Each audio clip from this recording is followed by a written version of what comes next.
Welcome back to Ryan and Brian's Bible Bistro. I'm Ryan. And I'm Brian. And this is the Bible Bistro, a podcast all about the Bible, theology, and all things related to the Christian faith. Is that all you've got this afternoon?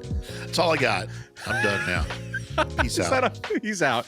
All right. Well, we're afternoon lull. We had lunch. Yeah. Have you had lunch? Have you eaten lunch? I haven't had coffee this afternoon. I had coffee this morning, but not this afternoon. I am fueled on a etouffee, a Cajun etouffee nice. I had for lunch today. Well, yeah, that's interesting. What was it? I actually thought about you go to Yatz's, is that where you went? Yes. When I was going to lunch, that's where I was thinking about today. Of course, we don't have one here in the Bistro West. So. Yeah, Bistro East, we've got them in several locations. And it's a cold day. It was a little snowy. That warm. Perfect thing, huh? Yeah, this Chipotle chicken Alexio. If you've never been to Yatz's, you should go. It's not Yatz's. It's Yatz's. It's just Yats. Oh, I thought it was Yats.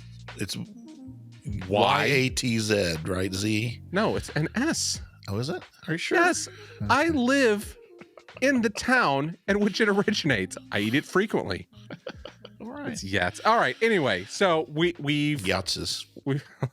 Yahtzees. All right. So I've had some food. Brian's not had coffee, but he's had lunch. And here we are. We're continuing our Advent series. Yeah, we are. So we are on to Advent week 2. We hope you all have been having a great holiday season so far, and that you've also found some time to focus. I think that's what this Advent series is all about, is making sure we pay attention to what's going on around us. As we've talked about in years past, this is such an easy time to get lost in. Yeah, that's true. All of it. Well, in fact, I was going to talk about that today a little bit when we get to the end. But that's and it was kind of a surprise bonus episode that we dropped last week because our Daniel series didn't wrap up until Advent had begun, and we know there's some people who wait anxiously. Our Advent series is popular every year. It seems like there are people who are waiting anxiously for this. We want to make sure to drop it the week that's appropriate. So. That's right.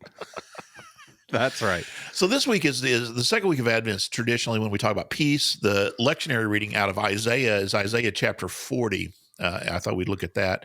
And this is actually the one, and I'll go ahead and give you the full confession here. I'm modeling these short kind of devotionals we're doing on Advent this series on my sermon series that I'll be doing for Advent as well.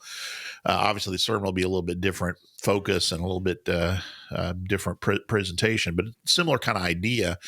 And it was this week that gave me the idea for the whole series. You might remember last week we talked about kind of the theme verse is light shines in the darkness, right? It's at the time of darkness that we need the light. That's when the light comes. So last week we talked about hope in a time of hopelessness. This is the one that really made me think about it because I'm thinking, okay, peace. And I think, if you look around us right now, very few people would describe this as a time of peace, right? Mm-hmm. Right. We've got, well, help me. We've got the conflict between Palestine and Israel, the Palestinians and Israelis right now, the war going on there. We have the war in Ukraine, which is grinding toward its second winter. And, they're talking again about, Russia perhaps shutting off some of the electricity so people don't have heat in their homes and this kind of thing. And in addition to that, we have all kinds of things that are going on in our own country. We hear, dire things on the news, gun violence. We hear of different things. I'll just mention this. Here in Bloomington, we had a really kind of strange occurrence where they found a man's body who'd been shot multiple times. They've arrested these two guys who killed him, and or apparently killed him. So, we live in a time of violence and at a time of, I would say, conflict, right? Instead of peace. And so how are we to be peaceful in this time? And that's what really gave me the idea for Advent. And that's really what Advent is about, right? Light shining in the darkness. And so kind of the title for my sermon this week is going to be Peace Despite Warfare, we might talk about peace in a time of conflict, something along those lines today. And so the lectionary reading is Isaiah chapter 40. I'll just say a couple things about Isaiah 40 before we kind of dig in. I'm going to have you read just a little bit at a time, I think, today. if you would, Ryan, and we'll kind of discuss it. But there's a strong emphasis in this chapter on speaking, I would say. It's all about a message being given.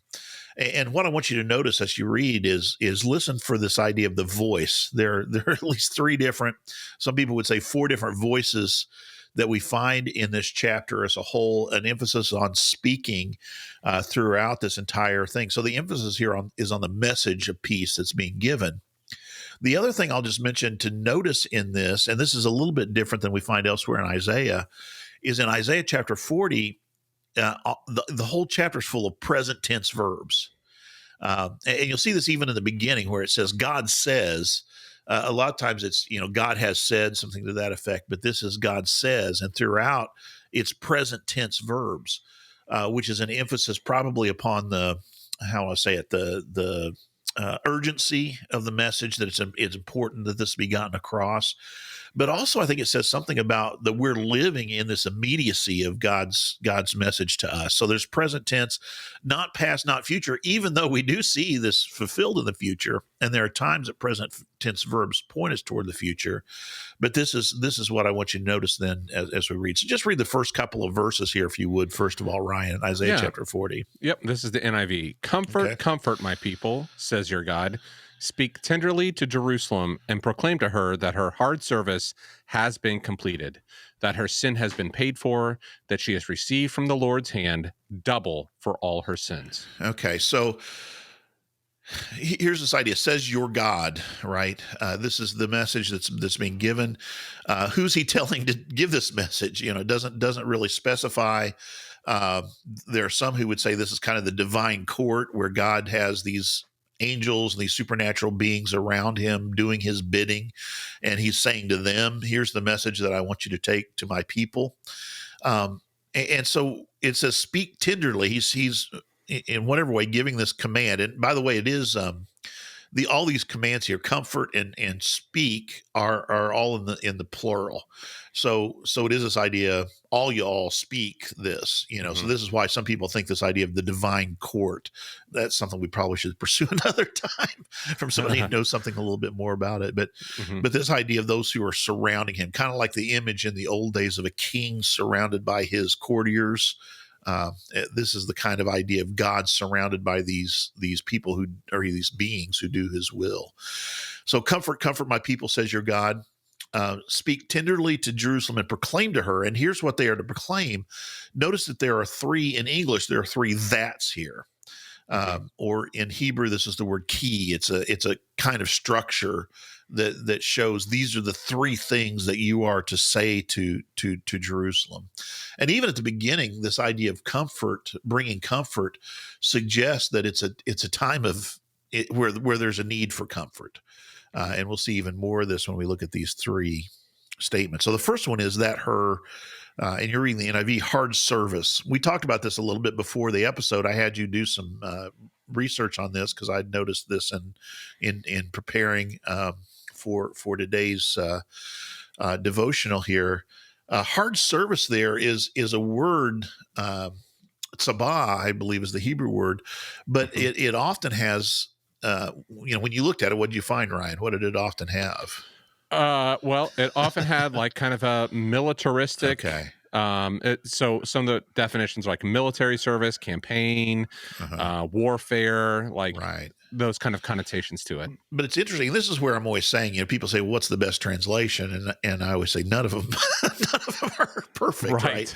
This is why we always do a little bit of study, and we want to learn what words stand behind it, because a lot of the translations we looked at kind of had the same idea, her term or hard service or this time of difficulty or whatever. Only the ESV, interestingly, the ones that I looked at said warfare, which is, I think, again, the root meaning of this word that we find here. And that's why I think Isaiah 40 was chosen in the lectionary for this Peace Sunday, right? Tell Jerusalem, proclaim to her that her time of warfare, her time of conflict has been completed. So that's the first thing. That's the first idea. The second one is that her sin has been paid for, which we'll come back to that a little bit later, but I think that's an important one as well, that Jerusalem's sin has been that word paid for. We've talked about atonement theories before, right? Oh And this yeah. is kind of that idea of being purchased, being bought.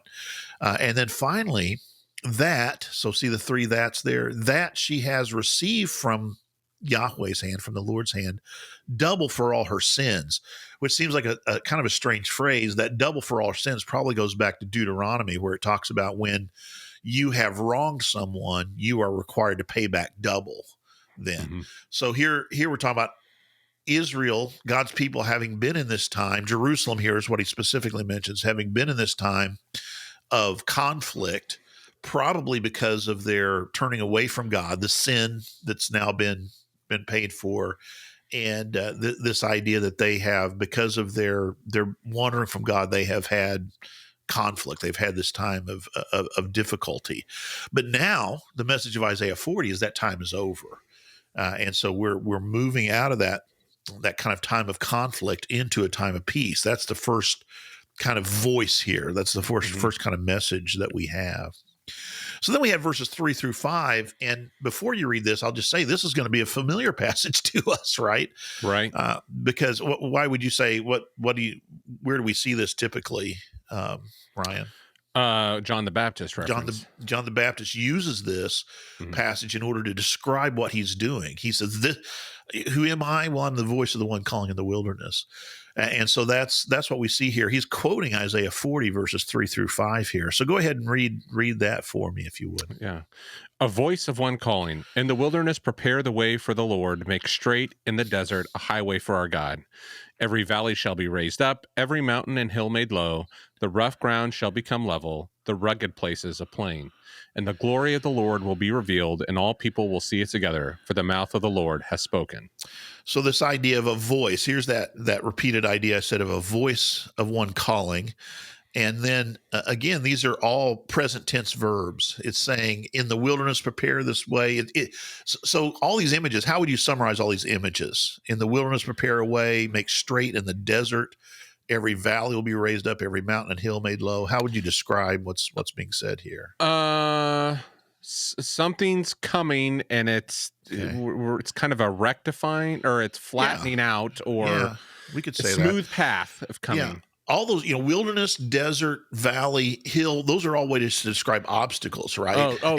And so, well, I mean, that what you said was right. I wasn't trying to. No. Don't take that as criticism, but these, and he's saying basically, we want to prepare a way. We want to prepare a highway, the highway is mentioned earlier in the book of Isaiah as well. And basically it's saying that and what's described specifically is the glory of God is coming, and the glory of God is coming in a way that there's not going to be any obstacle for it. It's going to come, God's glory is going to come in a way that everybody's going to be able to see it. Glory of the Lord will be revealed, and all people will see it, for the mouth of the Lord has spoken. So we see this kind of an idea of calling out and saying we need to prepare this way for the glory of God to come. So again, we're talking kind of about a change that's going to take place. It's an expectation, and that's what Advent's about, right? Is expectation. So we are expecting the glory of God to come.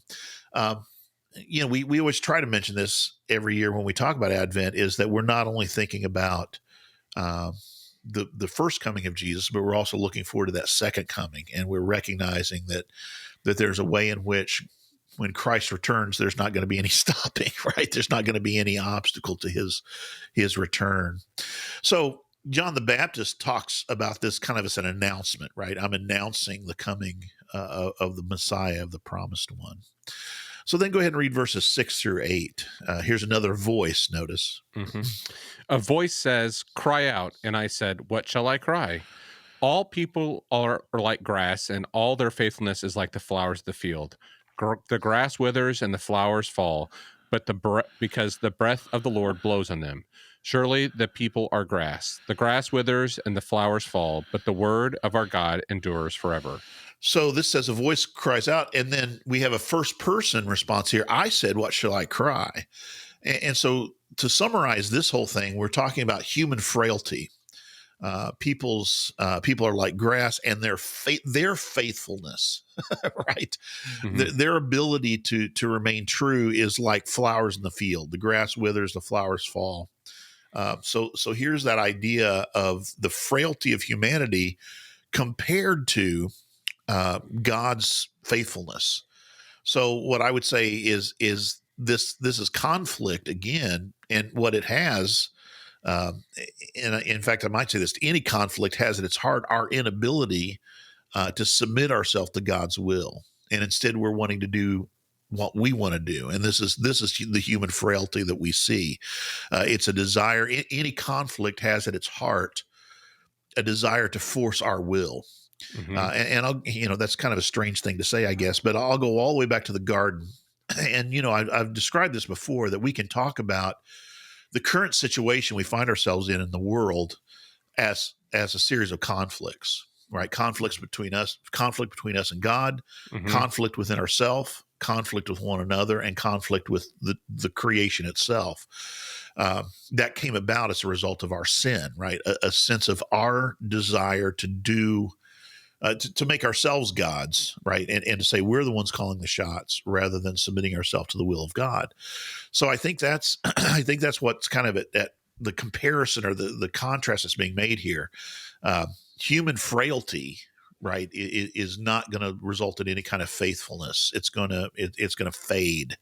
But the word of God, the word of the Lord, is eternal. It's going to stand forever. So that's what will bring an end to conflict, I think, is this idea of God's faithfulness. So Hmm. here's the last one, the last voice here. It's a voice raised in a shout, we could say. Go ahead and read verses 9 through 11. You who bring good news to Zion, go up on a high mountain. You who bring good news to Jerusalem, lift up your voice with a shout. Lift it up, do not be afraid. Say to the towns of Judah, here is your God.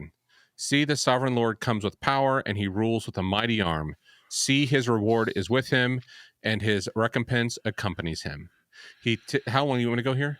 To 11, sorry, Okay. one more. He tends his flock like a shepherd. He gathers the lambs in his arms and carries them close to his heart. He gently leads those that have young.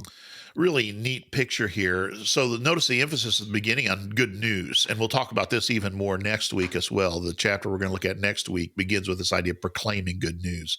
So basically saying, here's another voice, right? Shout this message. This is a message that needs to be proclaimed, is good news. If you got good news for Judah, tell if you got good news for Zion, and go and tell if you're going to tell Jerusalem. Basically, lift up your voice with a shout. Do not be afraid. Here is your God.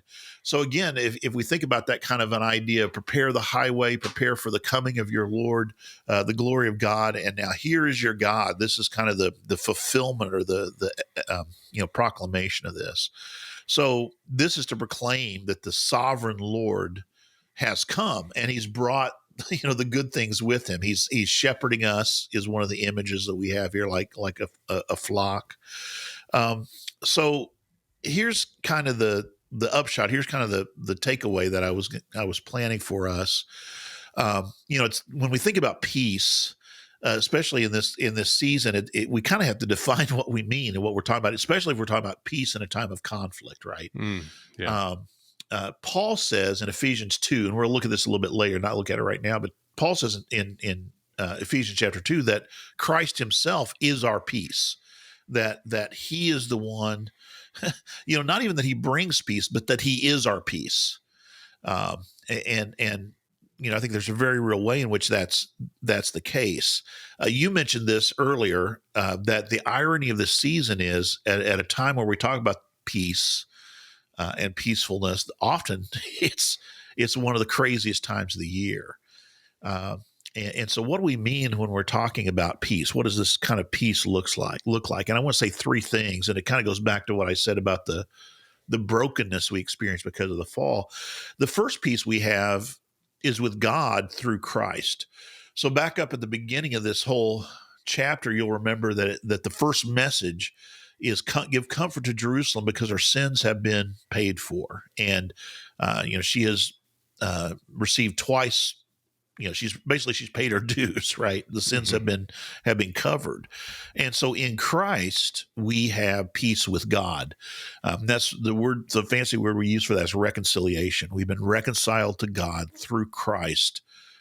Because of what he's accomplished on the cross, he has become our peace with God in that sense. But secondly, and this is the hardest thing perhaps for us to grasp, but perhaps the most important thing in this season. Secondly, we have peace with ourselves, and the other way I've said this is within ourselves, Mm. right? One of the things that I think happened when we decided to become our own God, and say to God, we don't need you. We've got this covered quite well ourselves. Thank you very much. One of the things that happened is that we become at turmoil or conflict with ourselves, right? We become uncomfortable with ourselves. I think we see this in Genesis chapter 3. Kind of the image that it puts in my mind is that Adam and Eve hide from God because they feel shame, right? Mm-hmm. They feel that idea of shame for the first time, an awareness of themselves, and somehow they don't measure up. And so there's a discomfort with themselves. And I think, as I mentioned earlier, there's a way in which I think this is kind of at the center of conflicts for us. Interpersonal conflicts. I think that there's a sense of discomfort with ourselves that then causes us to be at conflict with others. So there's a word that I really like. The normal word for peace in Greek is eirene. That's where we get our word irenic from. That's the normal word for peace. But there's a word that's used just a couple of different places in the New Testament that I think is just a beautiful word for peace. And it is the word hesukia. And I think I've discussed this before, but look at 1 Timothy chapter 2. I don't know if do you have that there in front of you, I or can I get should that real have quick. looked it up. Okay. Oh, that's all right. Go ahead and look at 1 Timothy 2. I didn't warn you we were going to be reading this. That's right. I'm there. But go ahead and read just the first part of that, if you would. I urge then, first of all, that petitions, prayers, intercession, and thanksgiving be made for all people, for kings and all those in authority, that we may live peaceful and quiet lives and Okay, all. let's stop right there for just a minute, because these are the two words I wanted to talk about. So basically, we're praying for leaders, right?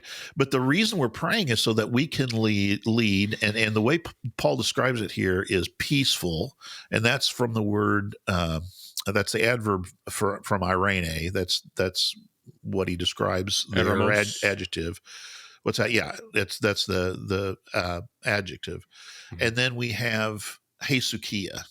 So peaceful and quiet is the way that it's described in the way it's translated, I guess I should say, in the NIV. And that idea of quietness is an idea of an inner peace. That's the way we see it used in First Peter when he's talking about, you know, Christian women. Their beauty comes from this inner peace that they have within. We don't have to look at that today, but that idea of hesukia is a peace that's not dependent upon circumstance. I'll give you an example of that in just a minute, but it is a kind of peace that is within. It's a kind of sense of comfort with oneself, right? Mhm. Instead of discomfort, instead of being out of sorts with oneself. It's an idea of being peaceful within.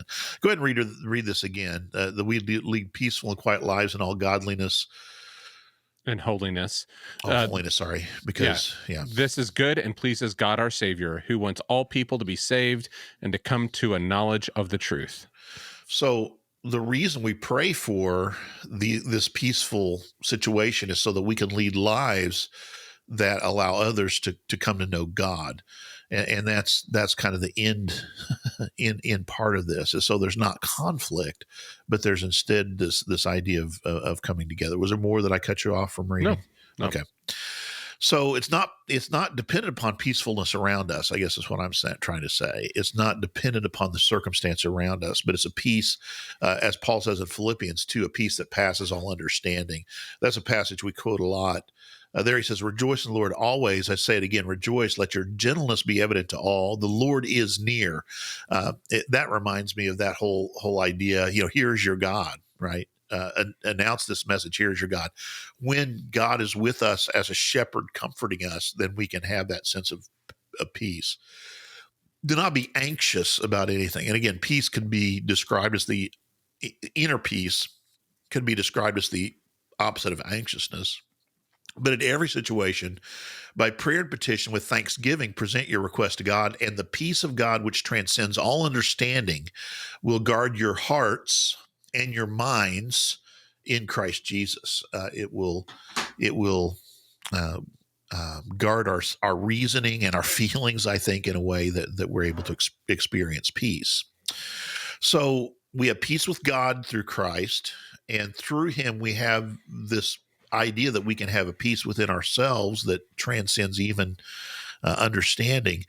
And then third, we have peace with one another. And that's the Ephesians 2 passage. We don't necessarily need to look at that, but Paul there says, he himself is our peace who made the two one, right? Breaking down the dividing wall of hostility. And in fact, it's an interesting image. He says he puts to death the hostility.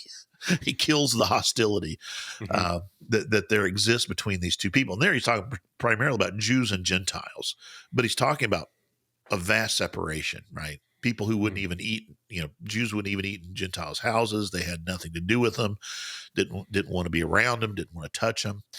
And so he says Christ has made us together, and then together as one person, he has presented us to God. He's made, we've been brought together, and then we've been made at peace with God through Christ. So that's the image: peace with God, peace within ourselves, and peace with one another. And I almost think it has to take place in that order, right?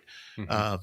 We can't be at peace with ourselves. It's not something we can create out of nothing without this sense that God, we are right with God because of what Christ has accomplished. We're no longer, we're submitting ourselves to his will rather than fighting his will. And then secondly, we can be at peace with ourselves. And this allows us then to be peaceful toward one another. I wanted to close with kind of a challenge. I don't always do this. You have a invitation hymn we can queue up or anything? I have decided. So we've got this idea of peace, and in 1 Peter chapter 3, do you pull that up for me if you don't mind? Yeah. 1 Peter chapter 3 verses 8 through 12. Here he quotes. We could do "Let there be peace on earth and let it begin with me." Oh, there you go. That's a good one. Yeah. Look at Psalm 34. So again, this is we're saying that we live in a time, a busy season, and it can leave us feeling scattered and unpeaceful. But I find it interesting here, Peter, in this passage, quoting Psalm 34. I think it's very important that he's quoting this Old Testament psalm. The idea is here he's saying that peace is something that we pursue, and I find that an interesting image. Go ahead and read this for us then in verses 8 through 12. Finally, all of you, be like-minded, be sympathetic, love one another, be compassionate and humble. Do not repay evil with evil or insult with insult. On the contrary, repay evil with blessing. Because of this you are called, so that you may inherit a blessing. For whoever would love life and see good days must keep their tongue from evil and their lips from deceitful speech. They must turn from evil and do good. They must seek peace and pursue it. For the eyes of the Lord are on the righteous, and his ears are attentive to their prayer. But the face of the Lord is against those who do evil. I always find that phrase, they must seek peace and pursue it, to be an interesting one. Now, he begins with this whole idea, don't repay evil for evil. There's that idea, there's that conflict that I'm talking about. Instead, we love one another, we're compassionate toward one another. When we fail to try to understand the other's point of view, when we try to, like I said earlier, we try to force our will on another person, then that's what breaks peace. And instead, Peter says we should love one another. We should be compassionate toward one another. And then he quotes this Old Testament psalm to say we need to seek peace and pursue it. So in this time, right, in this season of Advent, we don't say, well, we can't have peace because we don't live in a peaceful time. I think what Peter would say here is that we need to be agents. Well, Jesus says we need to be peacemakers, right? We need to be people who are agents, who are pursuing peace, who are seeking peace. Peace is not an absence. I've said that before. Peace is not just an absence of war. In fact, the shalom, peace in the Old Testament, that's the real thing. That's the life as it is to be lived. Shalom. It's peace.